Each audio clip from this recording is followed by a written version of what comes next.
we are going to cover block 6, which is public debt types, burden and redemption. Okay, so what is public डेप्ट? Public डेप्ट क्या होता है? तो public डेप्ट का मतलब है गवर्नमेंट ने कितना पैसा बोरो किया है, मींस लोन लिया है, ठीक है, उसे हम कहते हैं पब्लिक डेप्ट। सिंपली अगर इसे समझे तो गवर्नमेंट जब अपनी इनकम से ज्यादा खर्चा करती है तो उस क्या करना पड़ता है, उसको लोन लेना पड़ता है, तो तब क्या क्रिएट होता है, पब्लिक डेप्ट क्रिएट होता है, ठीक है। तो इसमें पब्लिक डेप्ट का कॉन्सेप्ट ये होता है कि एक्सपेंडिचर जब ज्यादा हो जाए रेवेन्यू से तब गवर्नमेंट को बोरो करना पड़ता है मनी, और बोरो करने की वजह से क्या होता है, पब्लिक डेप्ट क्रिएट होता है, ठीक है।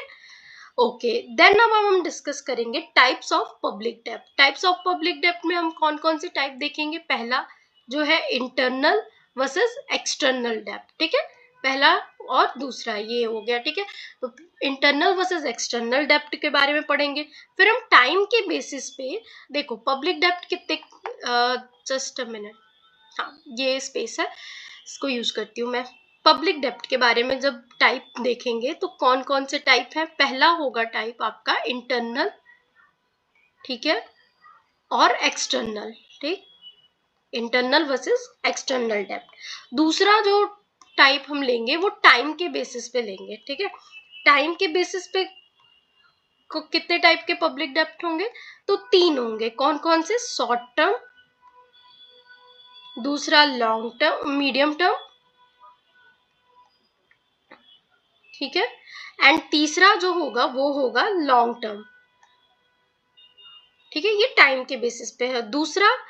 तीसरा हम टाइप देखेंगे फंडेड वर्सेस अनफंडेड डेप्ट के बारे में, ठीक है, फंडेड वर्सेस अनफंडेड, ठीक है, ये हमारा तीसरा टाइप हुआ। चौथा हम देखेंगे पर्पस के बेसिस पे, ठीक है, पर्पस के बेसिस पे, पर्पस बेसिस।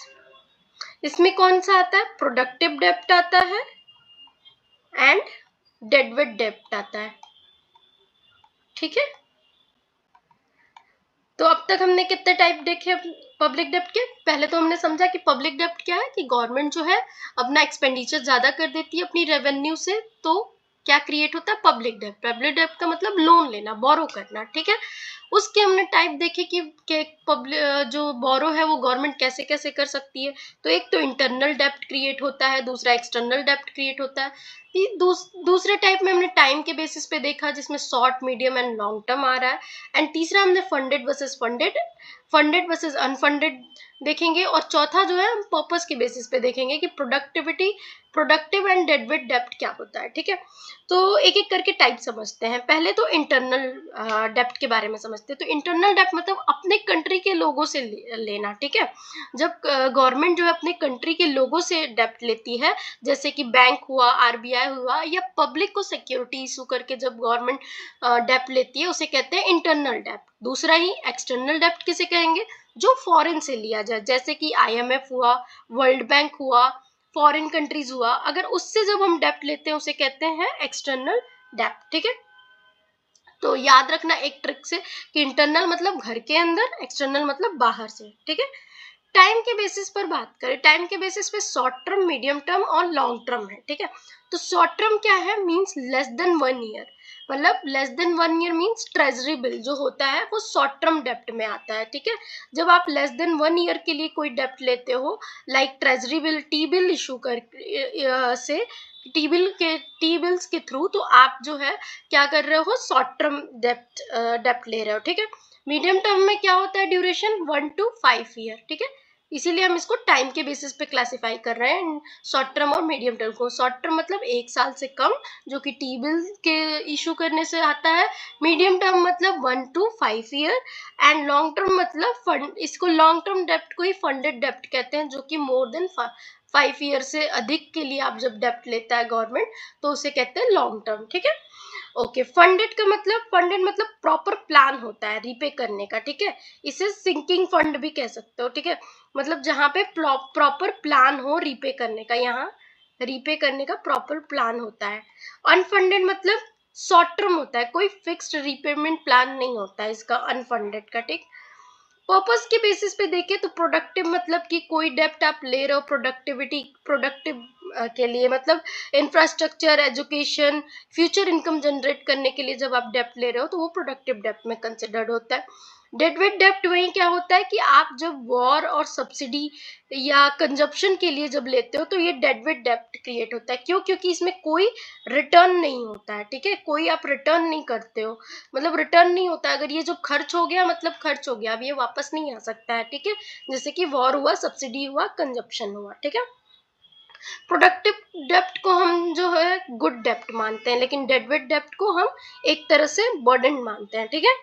अब हम देखते हैं नेक्स्ट क्या, हमने देख लिया टाइप्स ऑफ पब्लिक डेप्ट, और नीचे हम देख लेते हैं कि सेंट्रल गवर्नमेंट डेप्ट जो है अप्रोक्सीमेटली 83% ऑफ जीडीपी है, ठीक है। इंडिया का जो पब्लिक डेप्ट प्रोफाइल है 2024 और 25 का, उसमें सेंट्रल गवर्नमेंट का जो डेप्ट है वो 83% है जीडीपी का, और इंटरनल डेप्ट जो है वो ज्यादा डोमिनेट है, ठीक है, हमारे गवर्नमेंट में जो इंटरनल डेप्ट है वो ज्यादा डोमिनेट है, ठीक है। मार्केट से हम बोरोइंग ज्यादा कर रहे हैं अपने कंट्री के अंदर ही, which is okay, which is like country अच्छे कंडीशन में जो अपने ही मतलब इंटरनली ही बोरो कर रही है, ठीक है। एक्सटर्नल डेप्ट का जो है हमारा अप्रोक्सीमेटली 3% है जीडीपी का, ठीक है, तो वो भी मैनेजेबल है ये, ठीक है, ये शो हो रहा है हमारी कंट्री की अच्छी कंडीशन 2024 और 25 के अकॉर्डिंग, रिमेंबर, ठीक है। अभी का डाटा एक बार क्रॉस चेक कर लेना। तो गवर्नमेंट डेब्ट जो है वो क्या हो रहा है, बढ़ रहा है सिग्निफिकेंटली आफ्टर कोविड के बाद से हमको अलग अलग क्राइसिस का फेस करना पड़ रहा है, हमें अलग अलग क्राइसिस फेस करनी पड़ रही है, दैट्स वाई जो है हमारा जो डेब्ट है गवर्नमेंट का वो इंक्रीज होता जा रहा है, ठीक है। नेक्स्ट हम जो कॉन्सेप्ट पढ़ेंगे, बर्डन ऑफ पब्लिक डेब्ट विच इज इंटरजेनरेशनल इक्विटी, ठीक है। इसका जो कोर कॉन्सेप्ट है बर्डन ऑफ पब्लिक डेब्ट का वो ये है कि क्या आज का जो लोन है वो फ्यूचर जनरेशन पर बर्डन है, ये इसका कोर कॉन्सेप्ट है। ये क्वेश्चन पूछता है कि क्या आज का लोन फ्यूचर जनरेशन पर बर्डन है, ठीक है, ये चीज हम इसमें देखते हैं, ठीक है। तो इसमें क्लासिकल व्यू क्या कहता है कि classical view held that public debt burden future generation, ये क्लासिकल व्यू है, they must pay taxes to service the डेप्ट।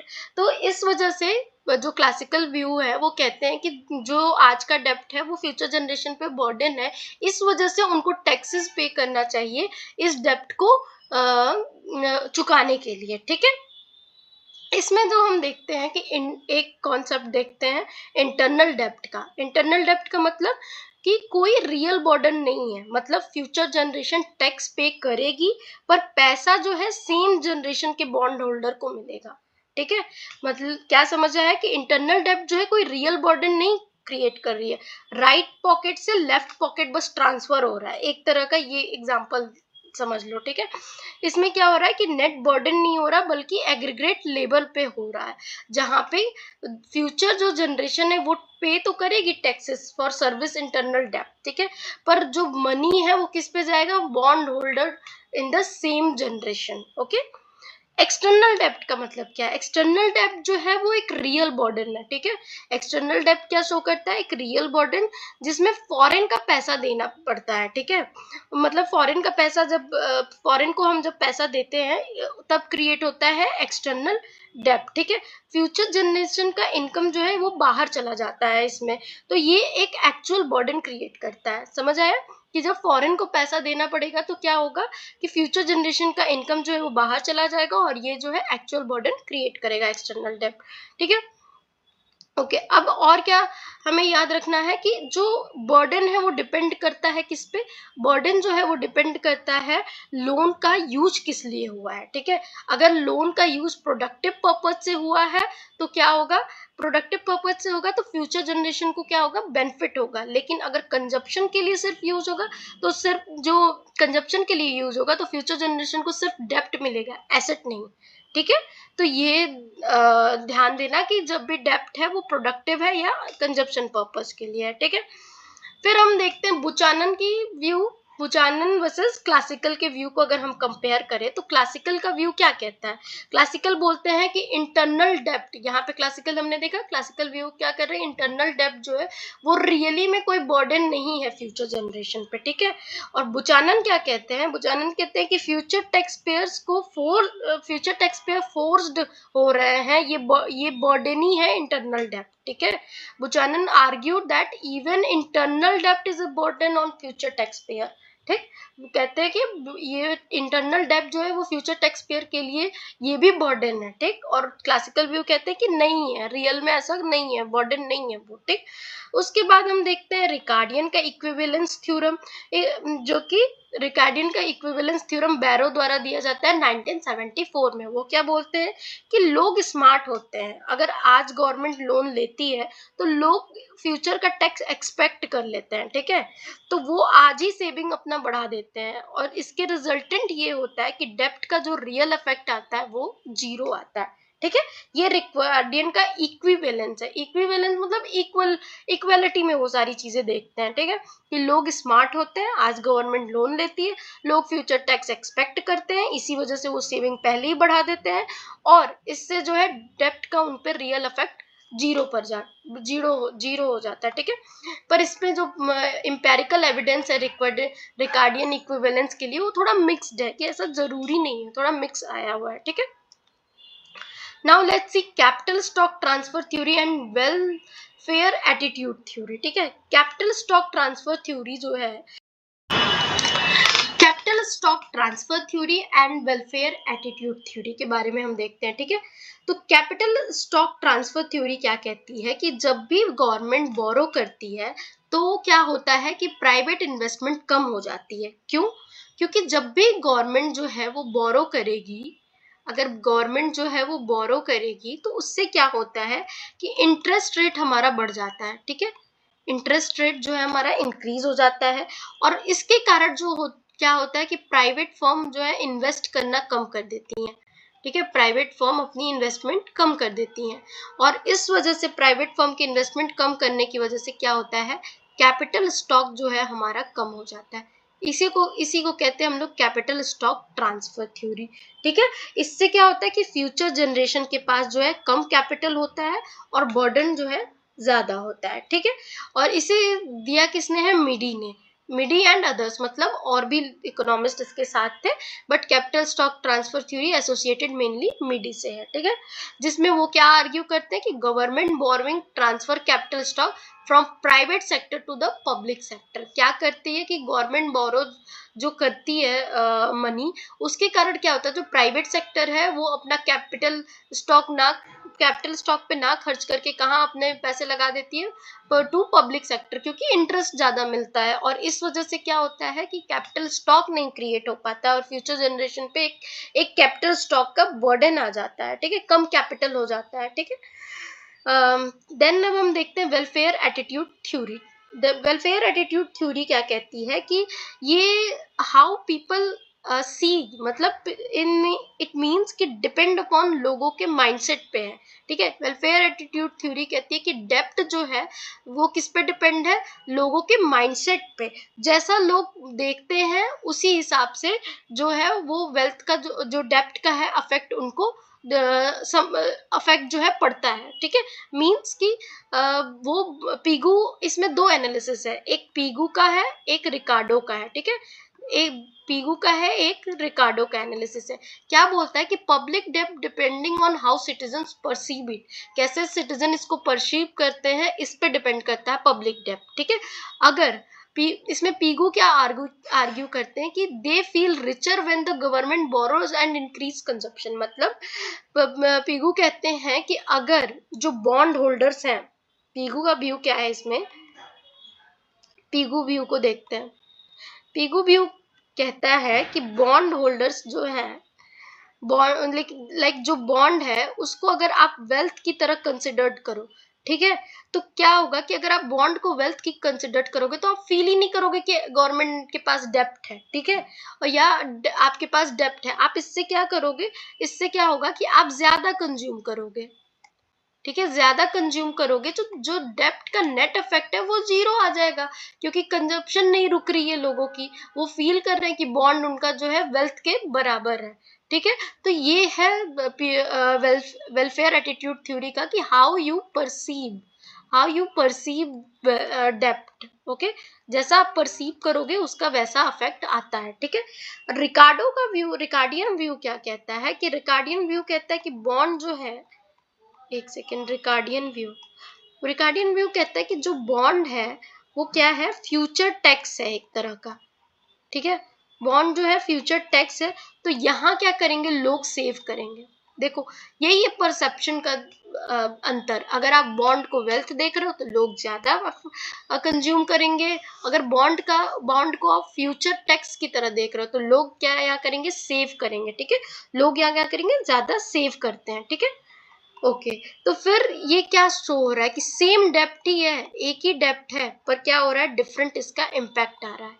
ठीक, और ये डिफरेंट इम्पैक्ट आ कैसे रहा है, जैसे क्यों आ रहा है, क्योंकि लोग परसीव इसको अलग अलग तरीके से कर रहे हैं। पीगू के व्यू में लोग इसे वेल्थ समझ रहे हैं, रिकार्डियन व्यू में लोग इसे फ्यूचर का टैक्स समझ रहे हैं। ठीक, चलो अब आते हैं हम पब्लिक डेप्ट रिडम्पशन मेथड पे।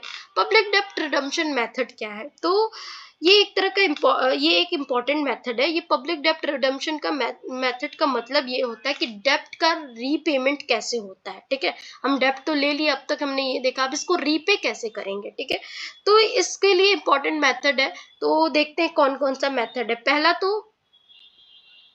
पहले पब्लिक डेप्ट रिडम्पशन क्या है, रिफर टू द रिटायरमेंट और रिडक्शन ऑफ गवर्नमेंट डेप्ट ऑब्लिगेशन, कि आप कैसे गवर्नमेंट डेप्ट, जो ऑब्लिगेशन है गवर्नमेंट की डेप्ट को चुकाने की, उसको कैसे कम करोगे या खत्म करोगे। ठीक है, तो पहला जो है इसमें कॉन्सेप्ट वो है बजट सरप्लस का। ठीक है, बजट सरप्लस मतलब गवर्नमेंट जो है एक्स्ट्रा रेवेन्यू से अपना डेप्ट रीपे कर देगी। ठीक है, दूसरा जो कॉन्सेप्ट है वो है सिंकिंग फंड का। देखो मैं यहाँ पे लिखती हूँ, पहला कॉन्सेप्ट जो है रिडक्शन का, रिडक्शन मतलब आप डेप्ट कैसे पे कर रहे हो, रीपेमेंट कैसे कर रहे हो। तो पहला आप बजट सरप्लस के थ्रू कर लोगे, मींस कि गवर्नमेंट का एक्स्ट्रा रेवेन्यू से जो डेप्ट है वो रीपे कर लोगे। ठीक, अगर गवर्नमेंट अपना एक्स्ट्रा रेवेन्यू क्रिएट करेगी उससे डेप्ट अपना रीपे कर लेगी। दूसरा सिंकिंग फंड के थ्रू, सिंकिंग फंड में क्या होता है कि हर साल थोड़ा थोड़ा पैसा साइड में रखना, और फ्यूचर जब आए, फ्यूचर में जब रिपेमेंट का टाइम है तो आप फुल रिपेमेंट कर दो। ठीक है, थोड़ा थोड़ा पैसा रख के साइड में, और फ्यूचर में जब रिपेमेंट का टाइम है तो पे कर दो। तो ये है सिंकिंग फंड का। कन्वर्जन के थ्रू आप रिपेमेंट कर सकते हो, और कन्वर्जन के थ्रू मतलब कि ओल्ड हाई इंटरेस्ट डेप्ट जो है उसको न्यू लो इंटरेस्ट डेप्ट, मतलब प्रिंसिपल सेम रहे, इंटरेस्ट बर्डन कम कर दो। ठीक है, कन्वर्जन कर दो, जैसे कि जब आपने ओल्ड लिया था हाई इंटरेस्ट पे, ठीक है, हाई इंटरेस्ट पे, उसको क्या करो कि रीपे करके आप न्यू लोन ले लो, या न्यू लोन ले लो इंटरेस्ट कम करा के। ठीक है, तो मतलब प्रिंसिपल सेम है, इंटरेस्ट बर्डन क्या हो जाएगा, कम हो जाएगा। ठीक है, कि ओल्ड हाई इंटरेस्ट डेप्ट को आप या तो कन्वर्ज कर लो न्यू लो इंटरेस्ट डेप्ट पे। ठीक है, इसमें प्रिंसिपल सेम होगा पर इंटरेस्ट बर्डन जो है वो कम हो जाएगा। ठीक है, चौथा जो है आता है आपका एन्यूटी, एन्यूटी या टर्मिनल एन्यूटी इसे कहते हैं। ठीक है, इसमें क्या होता है, ईएमआई जैसा सिस्टम होता है, हर साल फिक्स्ड पेमेंट आप देते हो। ठीक है, ईएमआई जैसा सिस्टम होता है, फिक्स पेमेंट देते हो। फिक्स पेमेंट में क्या देते हो, प्रिंसिपल प्लस इंटरेस्ट आप फिक्सली देते हो हर साल। ठीक, उसके बाद आता है पांचवा आपका ओपन मार्केट ऑपरेशन। ठीक है, ओपन मार्केट ऑपरेशन होता है ना, ओएमओ। ठीक, ओपन मार्केट ऑपरेशन, इसमें क्या है, गवर्नमेंट सेंट्रल बैंक अपना डेप्ट मार्केट से बाय बैक करती है। ठीक है, अपना डेप्ट जो है वो मार्केट से बाय बैक करती है, इसके थ्रू रीपेमेंट करती है। फिर छठवा जो है वो है कंपल्सरी रिडक्शन का मेथड।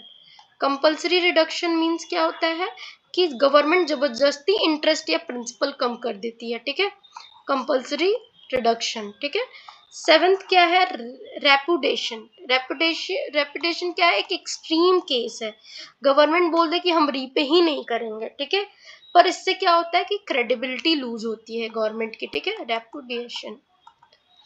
ठीक, चलो ये तो हमने कॉन्सेप्ट समझ लिया physical federalism and finance commission हम नेक्स्ट वीडियो में देख लेंगे। अब हम समझते हैं पूरा ही एक बार थ्योरी जो है हम अपनी रिवाइज कर लेते हैं, ठीक है। तो ब्लॉक 1 में हमने क्या देखा था, वहां से लेके अब तक हम एक रिवीजन वीडियो कर लेते हैं, ठीक। जस्ट अ मिनट, ठीक है। हमने क्या देखा था, पहली थ्योरी हमने मस्ग्रेव की 3 ब्रांच फ्रेमवर्क देखी थी जो कि 1958 में आई थी। वो क्या ये थ्योरी क्या कहती है, इसमें 3 फंक्शंस थे, पहला एलोकेशन, दूसरा डिस्ट्रीब्यूशन, तीसरा स्टेबलाइजेशन, ठीक है। मींस कि इस एलोकेशन में मार्केट फेलियर को फिक्स कर रहे थे, डिस्ट्रीब्यूशन में इनइक्वालिटी को रिड्यूस कर रहे थे, स्टेबलाइजेशन में इन्फ्लेशन प्लस एम्प्लॉयमेंट को अनएम्प्लॉयमेंट को कंट्रोल कर रहे थे, ठीक है। तो 3 इसमें फ्रेमवर्क था। क्या इसमें इस फ्रेमवर्क को कैसे याद रख सकते, ADS means all day support, जिसमें एलोकेशन, डिस्ट्रीब्यूशन एंड स्टेबलाइजेशन 3 आता है, ठीक, मस्ग्रेव के 3 ब्रांच फ्रेमवर्क में। फिर आता है फिजिकल डेफिसिट, मतलब टोटल बोरोइंग नीड कितनी है, ठीक है। इस चीज को हम देखते थे कि टोटल बोरोइंग रिक्वायरमेंट कितनी है गवर्नमेंट को, और इसका फॉर्मूला क्या है, total expenditure minus revenue receipt minus non डेप्ट कैपिटल रिसिप्ट, ठीक है। ओके, इसके बाद हम देखते हैं रेवेन्यू डेफिसिट के बारे में। रेवेन्यू डेफिसिट में क्या है कि बोरोइंग आप कंजप्शन के लिए कर रहे हो यहाँ पे, ठीक है, borrowing to fund current consumption, इसमें ये हमने समझा था। और इसका फॉर्मूला क्या था रेवेन्यू डेफिसिट का, revenue expenditure minus revenue receipt, ठीक है। ये था रेवेन्यू डेफिसिट का फॉर्मूला। प्राइमरी डेफिसिट का क्या कॉन्सेप्ट था कि प्राइमरी डेफिसिट कहती है कि करंट जो गवर्नमेंट है, करंट गवर्नमेंट का रियल डेफिसिट कितना है, ठीक है। करंट गवर्नमेंट फिजिकल स्टांस, मतलब करंट गवर्नमेंट रियल डेफिसिट कितना है, इसका फॉर्मूला क्या था, primary deficit equal to physical deficit minus interest payment, ठीक है। ये है प्राइमरी डेफिसिट का formula. Then effective revenue deficit के बारे में देखते हैं। तो इसका क्या फॉर्मूला था कि रेवेन्यू डेफिसिट में से हम जब ग्रांट और कैपिटल एसेट्स माइनस कर देते हैं जो स्टेट को देते हैं, तो फिर ये इफेक्टिव रेवेन्यू डेफिसिट आ जाता है, मतलब एक्यूरेट रेवेन्यू डेफिसिट कितना है ये आ जाता है जब स्टेट का ग्रांट इन कैपिटल माइनस कर देते हैं, ठीक है। फिर ब्लॉक 2 में हमने पब्लिक एक्सपेंडिचर थ्योरीज देखी थी, जिसमें हमने देखा है वैगनर्स लॉ को, जो कि 1883 में आया है। वैगनर लॉ क्या था कि इनकम इंक्रीज होगी तो गवर्नमेंट स्पेंडिंग भी इंक्रीज होगी, और कितनी इंक्रीज होगी, मोर देन प्रोपोर्शनली, ठीक है। कि क्या देखा था हमने कि पर कैपिटा इनकम ग्रो होगी तो क्या होगा, गवर्नमेंट की स्पेंडिंग भी इंक्रीज होगी, ठीक है। इनकम ग्रो, गवर्नमेंट स्पेंडिंग भी इंक्रीज होगी, और कितनी होगी, मोर देन प्रोपोर्शनली, ठीक है। और ये एक तरह से वैगनर लॉ क्या कहता है, कंटिन्यूअस ग्रोथ के बारे में बात करता है, ठीक है, कंटिन्यूअस ग्रोथ के बारे में, ठीक। ये हम समरी वीडियो कर रहे हैं तो एक्सप्लेनेशन पीछे वाली वीडियो में जाके देखना। फिर आता है पिकॉक वाइजमैन की डिस्प्लेसमेंट हाइपोथेसिस, जो कि 1961 में आई थी। ये हाइपोथेसिस क्या कहती थी कि क्राइसिस के टाइम में जो पब्लिक एक्सपेंडिचर है, पब्लिक स्पेंडिंग जो गवर्नमेंट करती है वो बहुत ज्यादा जंप होती है, ठीक है। और बहुत ज्यादा क्या मतलब जंप होती है पब्लिक एक्सपेंडिचर, बट उसके बाद क्या होता है कि वो कभी वापस नहीं आ पाती है, नेवर कम बैक, ठीक है। और इसमें इसी को कहते हैं रचट ग्रोथ, या ठीक है, या रचट इफेक्ट या डिस्प्लेसमेंट इफेक्ट, कि हम डिस्प्लेस ही नहीं हो पा रहे, ऐसा इफेक्ट है, ठीक है। और रचट इफेक्ट भी इसी को कहते हैं। फिर हम बात करते हैं मैक्सिमम सोशल एडवांटेज की, जो कि पीगू एंड डेल्टन ने दी थी 1920 में। इसका मतलब ये था कि ऑप्टिमम कब होगा हमारा, जो गवर्नमेंट को इतना स्पेंड करना चाहिए जहाँ पे मार्जिनल सोशल बेनिफिट जो है, हमारे मार्जिनल सोशल सेक्रीफाइस जो टैक्सेशन का हम कर रहे हैं उसके बराबर हो, ठीक है। ये ऑप्टिमम लेवल की बात करता है। निस्केनन की बजट मैक्सिमाइजिंग ब्यूरोक्रेटिक मॉडल 1971 में आई थी। वो मॉडल क्या कहती है, निस्केनन का मॉडल कहता है कि bureaucrats equal to budget maximiser. Bureaucrat क्या करते हैं, मैक्सिमाइज करते हैं बजट को, और गवर्नमेंट को ओवर सप्लाई बना देते हैं, ठीक है। गवर्नमेंट में ओवर सप्लाई का प्रॉब्लम क्रिएट कर देते हैं, ठीक। निस्केनन का मॉडल ये कहता है। लेवेंथियन मॉडल जो था, लेवेंथियन मॉडल जो है ब्रेनन बुचानन ने दिया है 1980 में, और ये मॉडल कहता है कि गवर्नमेंट जो है उसको रेवेन्यू मैक्सिमाइजर की तरह बताता है, ठीक है, एक मॉन्स्टर की तरह बताता है और बोलता है कि गवर्नमेंट जो है वो क्या करती है, एक रेवेन्यू मैक्सिमाइजर की तरह एक्ट करती है और इसका सोल्यूशन ये है कि उस पर टैक्स लिमिट प्लस फेडरलिज्म लगाना चाहिए, ठीक है। रेवेन्यू मैक्सिमाइजन मॉन्स्टर की तरह काम करती है और इसके लिए इस पे कॉन्स्टिट्यूशनल टैक्स लिमिट लगाना चाहिए, एक कंस्ट्रेंट की तरह यूज करना चाहिए टैक्स लिमिट को, ठीक है। ओके, और फेडरलिज्म को इंक्लूड करके, मतलब physical federalism plus constitutional tax limit लगाओगे तो यही सोल्यूशन है गवर्नमेंट का जो ये रेवेन्यू मैक्सिमाइजिंग एटीट्यूड है उससे छुटकारा पाने का कह लो या उससे निदान पाने का, ठीक है। फिर हम बात करते हैं कॉलिन क्लार्क की लिमिट क्या है। तो कॉलिन क्लार्क लिमिट हाइपोथेसिस जो है 1942 में आई थी, जो कि क्या कहती थी कि टैक्स टू जीडीपी रेशियो जो है एक्सीड नहीं होनी चाहिए 25% से ज्यादा, ठीक है। अगर इससे ज्यादा एक्सीड होगी तो इन्फ्लेशन आ जाएगी, ठीक। फिर हमने इसकी एक्सेप्शन भी देखी थी या क्रिटिसिज्म भी देखा था, ठीक है।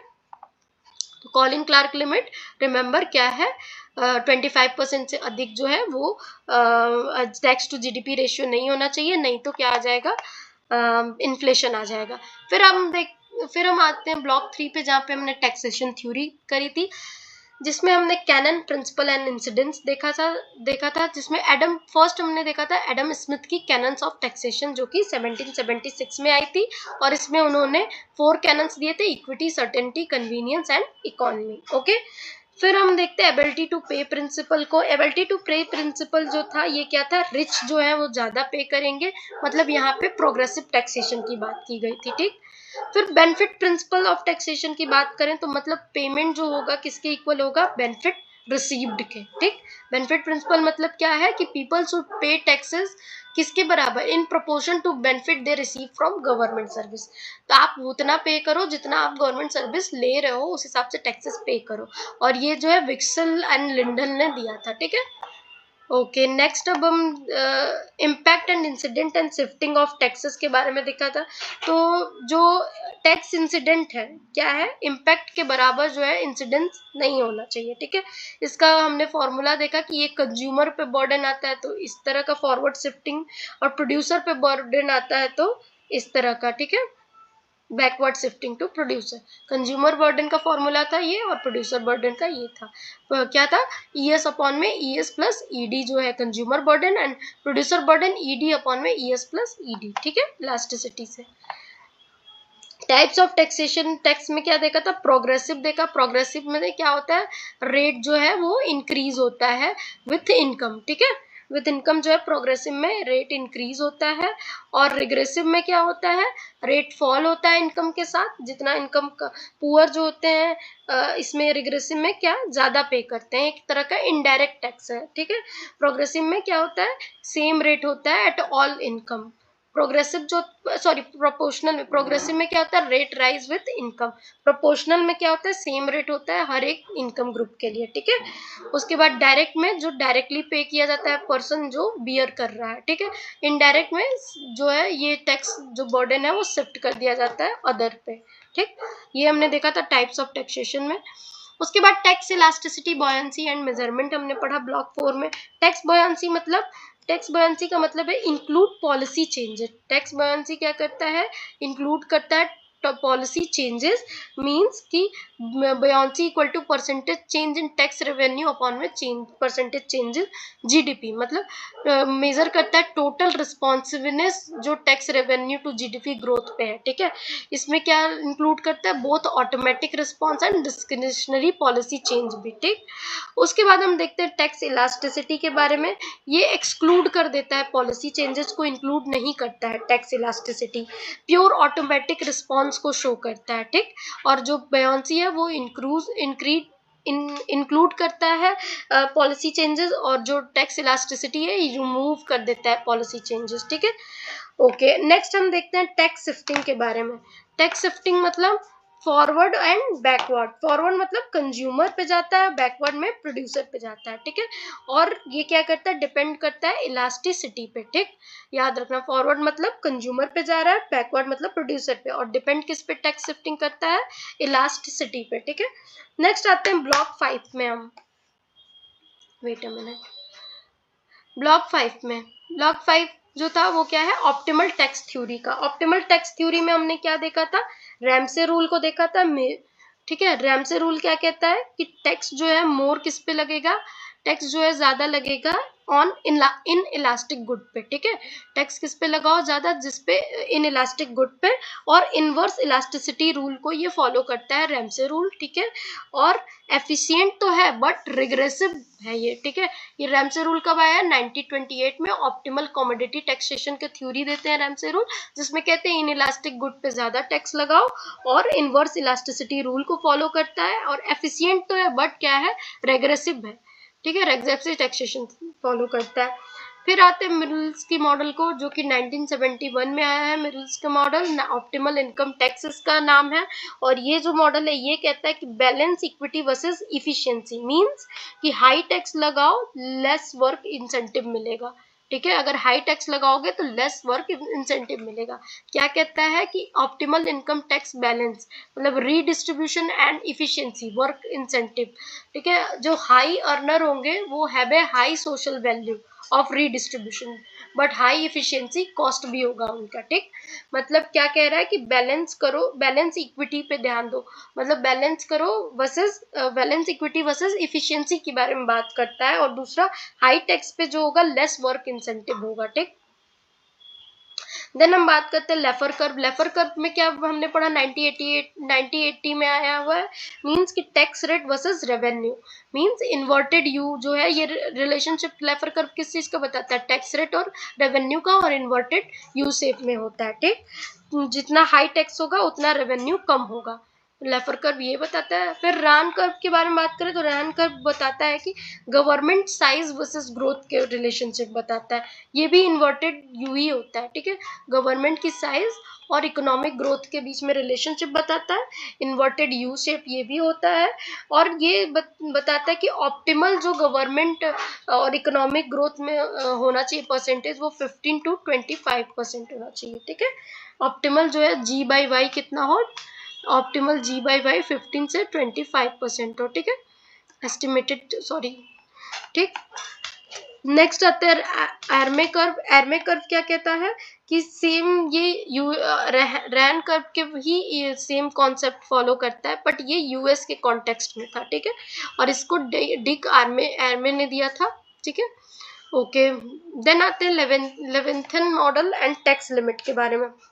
गवर्नमेंट जो है पुश करे टैक्सेस सॉरी गवर्नमेंट जो है पुश करे टैक्सेस मैक्सिमम। ठीक है, जिस और गवर्नमेंट जो है क्या करती है, पुश करती है टैक्सेस को मैक्सिमम, और इस वजह से हमें क्या चाहिए, कॉन्स्टिट्यूशनल लिमिट चाहिए। ठीक है, बर्नन एंड बुचानन 1980 में। ठीक है, हमने ऑलरेडी पीछे कवर कर चुके हैं। ठीक है, तो अब हमने सारे ब्लॉक कवर कर लिया। ब्लॉक 1 में हमने डेफिसिट के फॉर्मूला देखे, ब्लॉक 2 में हमने वैगनर वर्सेस निस्केनन का मॉडल देखा, ब्लॉक 3 में हमने incidence versus canon, incidence plus canon के बारे में पढ़ा, ब्लॉक 4 में हमने buoyancy versus elasticity, and block 5 में हमने रैमसे प्लस लेफर कर्व पढ़ा। ठीक है, ये लास्ट वीडियो है पब्लिक इकोनॉमिक्स की। नेक्स्ट में हम फाइनेंस कमीशन प्लस क्या पढ़ेंगे, finance commission and chronology of taxation committee.